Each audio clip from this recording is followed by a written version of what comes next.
The courtroom was not just a room, it was a vacuum, a place where oxygen seemed to disappear the moment Judge Boyd stepped onto the bench. He didn't look like the judges you see on daytime television. There were no warm smiles, no grandfatherly nods. His face was a map of cold, hard granite etched by years of seeing the worst humanity had to offer. When he sat down, the heavy oak chair didn't creak. It submitted. In the back of the room, a woman sat trembling. Her name was Elena. She wasn't a criminal in the traditional sense. She didn't rob a bank or hatch a grand conspiracy, but she was there to answer for a choice that led to a tragedy so profound it made the air in the gallery feel heavy, like lead. Judge Boyd opened the folder in front of him. He didn't look up. He didn't have to. The silence in the room was his greatest weapon. It forced you to listen to your own heartbeat. It forced you to confront the ghosts you brought in with you. For 3 long minutes, the only sound was the slow, deliberate turning of pages. Each flip sounded like a gunshot in the stillness. Finally, he spoke.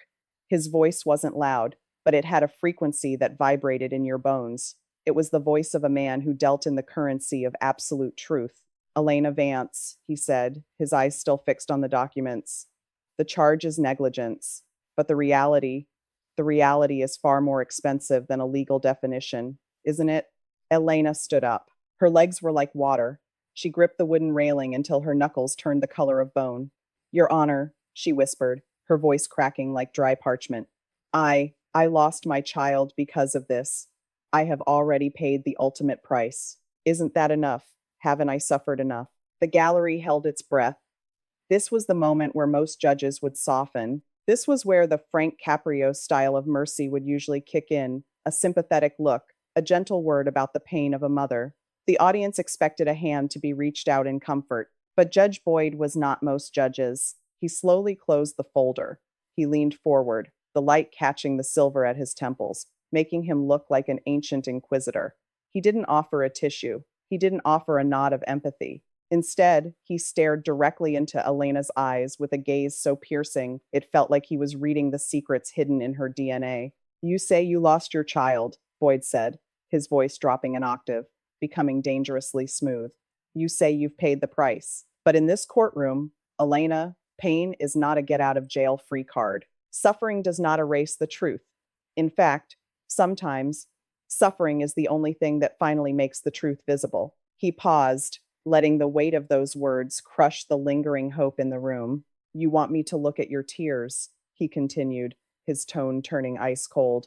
But I am looking at the clock. I am looking at the 5 minutes of distraction that changed everything. You say you lost your child because of this. I'm here to find out what this really is. And I suspect, Elena, that the truth you're hiding is much darker than the tragedy you're wearing like a shield. The room went dead silent. The cold response had been delivered. The shield of motherhood had been bypassed. The trial hadn't even truly begun, but the atmosphere had shifted from a plea for mercy to a surgical extraction of a hidden reality.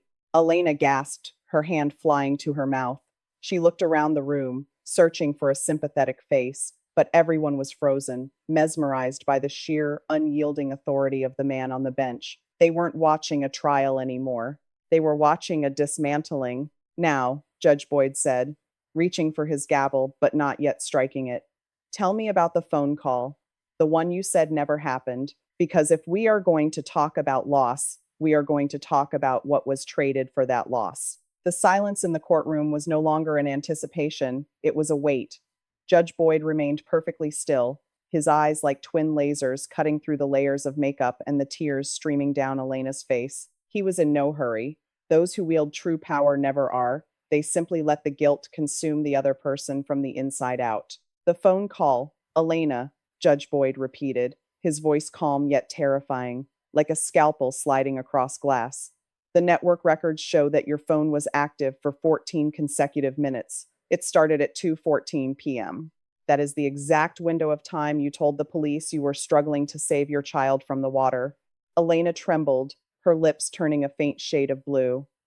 I I don't remember. I was in such a panic. Maybe the phone called itself, or I accidentally touched it. Accidentally touched it? Boyd interrupted, a flicker of a smirk appearing, one devoid of any warmth. You accidentally touched it and engaged in a two-way interactive conversation. You accidentally discussed a life insurance policy that was signed just 7 days prior. Do not insult the intelligence of this court. And more importantly, do not insult the soul of the child you just swore you loved more than life itself. A low murmur rippled through the gallery. The ego and shame triggers had been pulled. Elena's head dropped, but Judge Boyd would not allow her to retreat into the shadows. Look at me, he commanded. When she looked up, he continued with an overwhelming sense of judicial authority. In the study of human character, eyes cannot lie when faced with the ultimate truth. You say you lost your child because of this. But this was not an accident, Elena. This was a transaction. You placed greed and selfishness on the scale, and that child was merely the collateral. Elena let out a scream, a visceral, haunting sound, but it carried the undertone of a cornered animal rather than a grieving mother. You don't understand. You're a judge sitting up there high and mighty. You have everything. You don't know what it's like to be hunted by debt collectors every single day. I just wanted a way out. And you found it in a still pond on a Tuesday afternoon? Boyd stood up, his massive frame casting a shadow over the bench. Justice does not care about your debts. Justice cares about betrayal. You betrayed the most sacred instinct of a human being, the instinct to protect your own.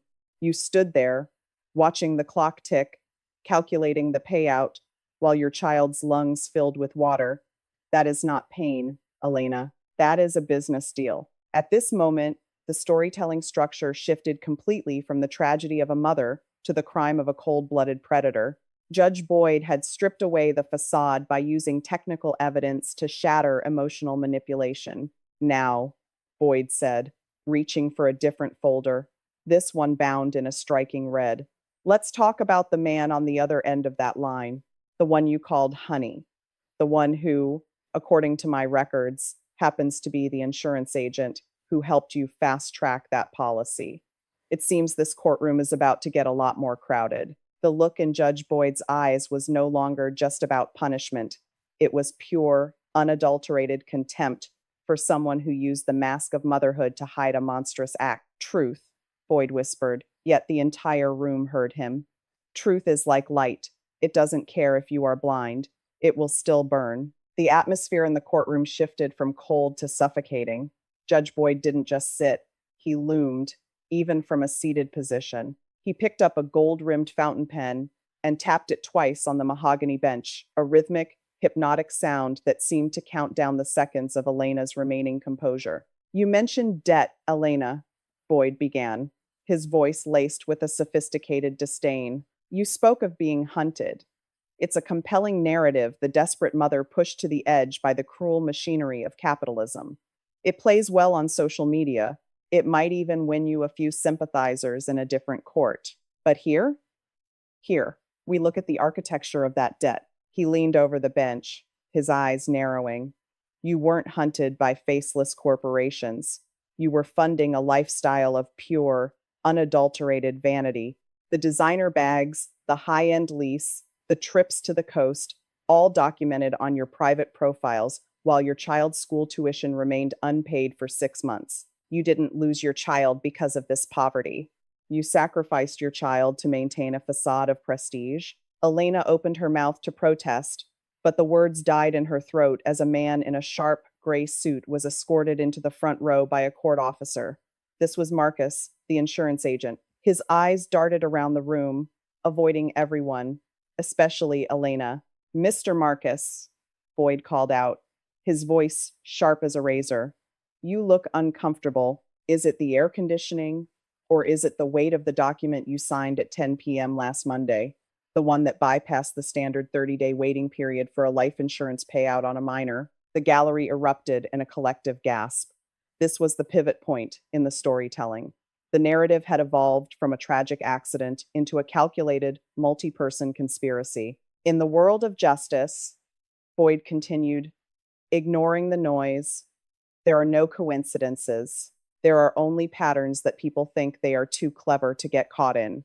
You, Elena, provided the tragedy, and you, Mr. Marcus, provided the paperwork. You both thought you were playing a game where the house always wins. But you forgot one thing. I am the house. Boyd turned back to Elena, his expression becoming a mask of absolute judicial finality. Your cold response to your child's death wasn't caused by shock. It was caused by the mental rehearsal of this very moment. You weren't crying for the loss. You were crying because you realized the script you wrote was full of plot holes. He stood up, his robe billowing like a dark cloud. You see, Elena, the truth doesn't just reveal what happened, it reveals who you are. And what I see before me isn't a grieving mother. It's a failed actress who just realized her audience is disgusted. The shame trigger was now fully engaged.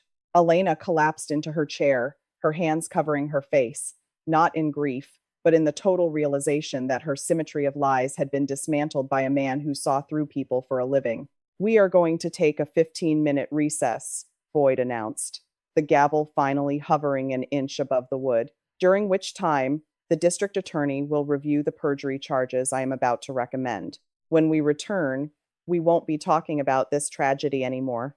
We will be talking about your confession. Bang. The sound of the gavel strike was final. It wasn't a signal for a break. It was the sound of a trap snapping shut. The 15-minute recess felt like an eternity of ice. When the bailiff called the court back to order, the air hadn't warmed. If anything, it had grown thinner. Judge Boyd returned to the bench, his movements as precise and lethal as a clockwork mechanism. He didn't look at the gallery. He looked at Marcus, the insurance agent, who was now sweating through his expensive silk shirt. Mr. Marcus, Boyd began, leaning back, his hands steepled in front of his face. In my courtroom, I find that men in suits often believe they can hide behind commas and clauses. You think that because you followed the letter of the law in rushing that policy, you are safe from the spirit of justice. You are mistaken. Boyd picked up a single sheet of paper. This is a transcript of a text message sent from your burner phone to Elena Vance at 2:10 p.m. on the day of the incident, 4 minutes before the accident began. It contains only 3 words. Is it done? The courtroom gasped. The shock trigger was pulled. Marcus turned a sickly shade of gray, his eyes darting toward the exit. Elena let out a stifled sob, a sound that was no longer an act of grief, but a reflex of pure, unadulterated fear. You see, Marcus, Boyd continued, his voice dropping to a predatory whisper that carried to the very back of the room. The tragedy wasn't a tragedy. It was a synchronized performance. Elena was the lead actress, and you were the director. You provided the motive, the promise of a debt-free life, and she provided the opportunity. But neither of you accounted for the fact that digital footprints never wash away, even in a pond. He turned his gaze back to Elena. The cold response intensified. Elena, you sat there in part 1 and told me you lost your child because of this. You tried to weaponize your motherhood to gain my mercy. But how can a mother ask for mercy when she was checking her bank balance while her child was gasping for air? In the study of human character, we call this a sociopathic pivot. You didn't just lose a child, you traded a human soul for a high-end lease and a few designer handbags. The shame was now absolute. Judge Boyd was not just judging a crime, he was stripping away their humanity, revealing the hollow shells beneath the expensive clothes and the practiced tears. The truth is, Boyd said, standing up and leaning over the bench until he was mere feet from Elena's trembling form. The price you said you paid was a lie. You haven't paid anything yet, but the bill is coming due today, and I am the collector. He turned to the bailiff. Mr. Marcus is to be taken into immediate custody. Perjury is the least of his worries. We are now looking at conspiracy to commit murder in the first degree. As Marcus was led away in handcuffs, the sound of the metal ratcheting shut echoed like a death knell. Boyd sat back down, his face a mask of iron finality. Now, Elena, he whispered, the director is gone. The script is burned. It's just you, me, and the ghost of a child who trusted you. Do you want to keep lying? Or do you want to tell me what really happened when the water stopped moving? The courtroom was so quiet that the hum of the fluorescent lights sounded like a swarm of angry hornets.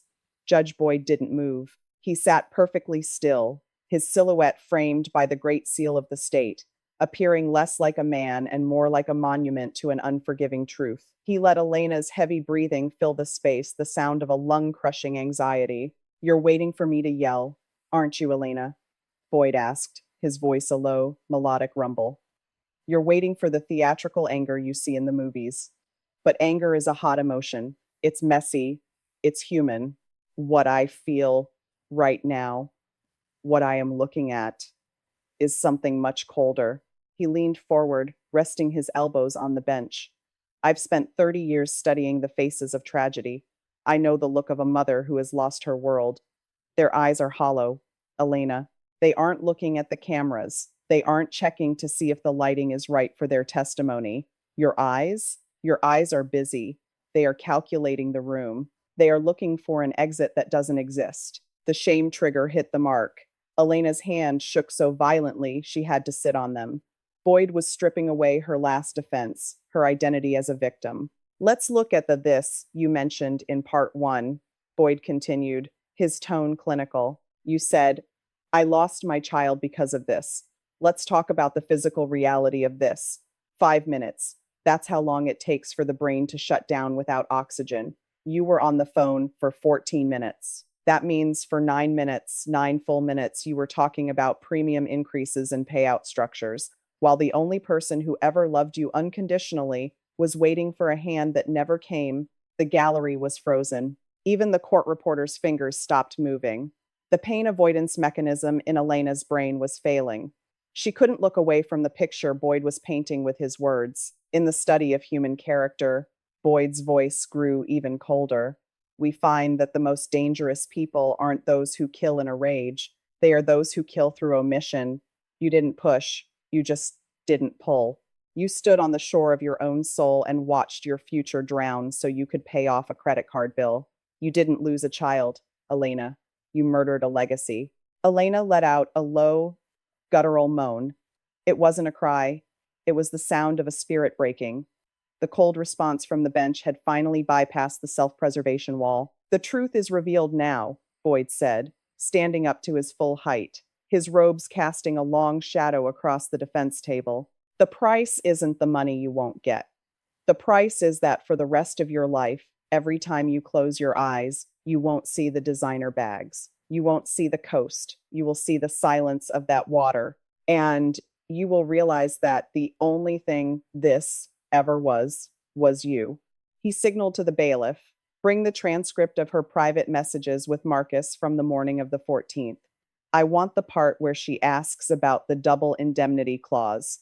Let's see how much a mother's love is worth in dollars and cents." The ego was gone. Only the truth remained, shivering in the cold light of Judge Boyd's courtroom. The court clerk handed a thin, translucent folder to Judge Boyd. He didn't open it immediately. He let it rest on the mahogany bench, his hand placed flat on top of it as if he were feeling the pulse of the truth hidden inside. Elena's eyes were locked on that folder. She knew. In the study of human character, we recognize this as the gaze of the condemned, the moment an individual stops looking for mercy and starts looking at the instrument of their execution. "Elena," Boyd began, his voice barely above a whisper, yet it echoed like a mountain landslide. "I want to talk to you about value. In this courtroom, we value the truth. In your world, value is measured in carat weight and leather quality. But on the morning of the 14th, you and Marcus discussed a very specific type of value." He slowly opened the folder and slid a printed transcript across the bench toward the edge, where Elena could see it but not reach it. "At 8:45 a.m., while you were pouring cereal for your child, you sent Marcus a message. You asked, 'Does the double indemnity clause apply to accidental drownings in private property?' Marcus replied, 'Yes, as long as there are no witnesses.'" The gallery let out a sound that was less of a gasp and more of a collective shudder. The truth versus performance wall didn't just crack, it disintegrated. "You see, Elena," Boyd said, standing up and walking to the very edge of the judicial dais, looking down at her. "You didn't just wait for the water to do its work. You premeditated the location. You chose the private property because you knew the cameras were broken. You didn't lose your child because of this tragedy. You manufactured this tragedy as a product to be sold to an insurance company." The shame was now replaced by a chilling clinical exposure. Judge Boyd was no longer just a judge. He was an exorcist pulling the demon of greed out of a mother's shadow. You sat here in part one and tried to use your pain to manipulate me. Boyd's voice grew harsh, vibrating with a cold, righteous anger. But pain is a sacred thing. It belongs to the innocent. You have no right to it. What you have is liability. What you have is a debt that no insurance check can ever cover. Elena's facade finally shattered. She didn't weep. She began to laugh, a high-pitched, brittle sound that sent shivers down the spines of everyone in the room. It was the sound of a mind that had traded its humanity for a mirage and finally realized the mirage was made of ash. The truth is, Boyd continued, his gavel now firmly in his hand, the cold response, you're receiving today isn't coming from me. It's coming from the reality you created. You wanted a life without debt. Well, Elena, I'm about to give you a life where money is useless, a life where the only thing you own is the memory of what you did for $500,000. He looked at the district attorney. I am referring this case for an immediate upgrade to capital murder, and I am ordering the seizure of every asset Elena Vance owns. If she wanted to live like a queen on the blood of her child, she will spend the rest of her days in a cell where the only thing she can see is the wall. Dang. The gavel strike was a thunderclap. The trap had closed. The ego was dead. The truth was the only thing left standing in the cold light of Judge Boyd's authority. The gavel strike from part 6 still echoed in the corners of the room, a physical vibration that seemed to settle into Elena's very marrow. Judge Boyd sat back, his silhouette dark against the high-backed leather chair. He didn't look triumphant. He looked like a man who had just finished cleaning a stained glass window, only to find more grime on the other side. Elena, Boyd began, his voice dropping to a register that was intimate yet terrifying.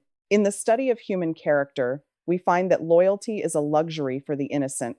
For the guilty, loyalty is merely a commodity with a rapidly expiring shelf life. You thought Marcus was your partner. You thought your shared secret was a bond stronger than the law. He leaned forward, a cold light reflecting in his eyes. But while we were in recess, something interesting happened.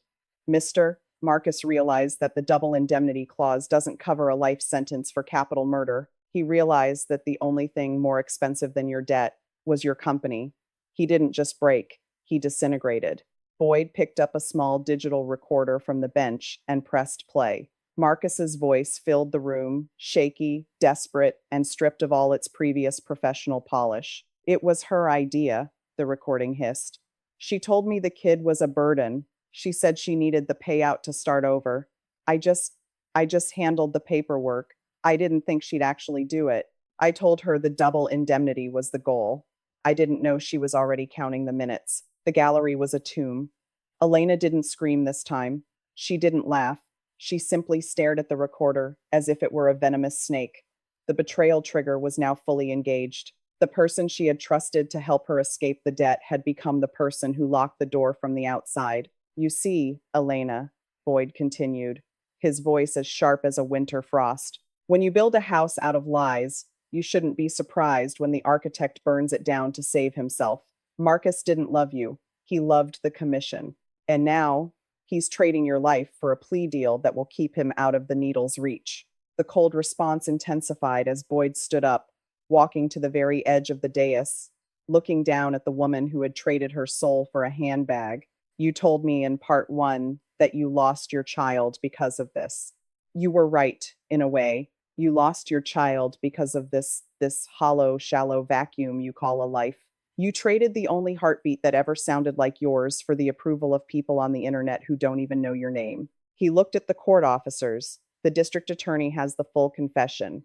The burner phone has been recovered from the dumpster behind Mr. Marcus's office. This is no longer a mystery, Elena.